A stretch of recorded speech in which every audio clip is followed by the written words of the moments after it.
Good evening, everybody. How are you? Oh, I am on mute. Number 10.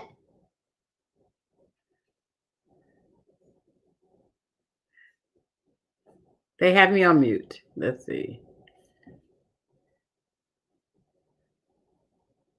Good evening, everyone. Let's see. I'm off of mute. Yay. Hello, everybody. Welcome. I am Yvette McQueen, MD, a global physician on a mission to educate about health, travel wellness, and disease prevention. So I'm here to talk about diabetes awareness on day 16.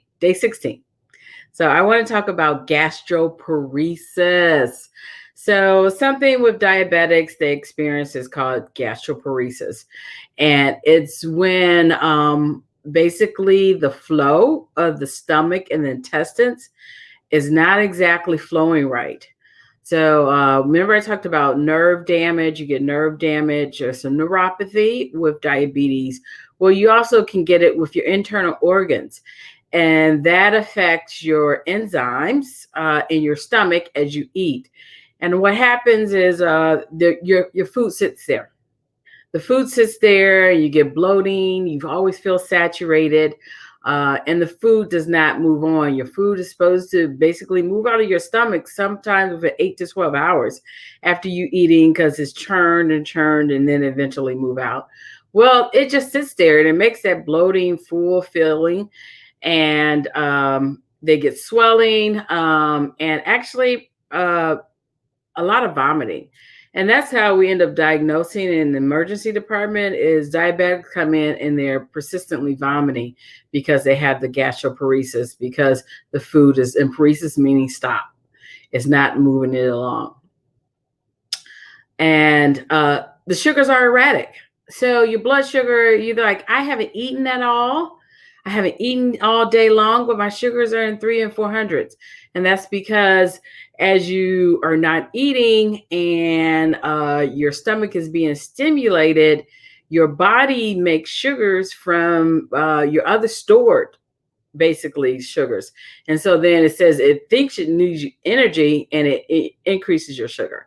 So, and it's like almost a cycle. They continue to vomit, sugars go up, continue to vomit, go up, and you actually get sicker and sicker and go into an acid base imbalance. And I'll talk about that later on this month for diabetics. So, gastroparesis, the stomach is full, unsaturated, they lose weight, persistent vomiting, and they actually get sicker where they do need to come into the hospital, get some anti-nausea medicine by IV, get some IV fluids, hydrate them up, try to settle that down.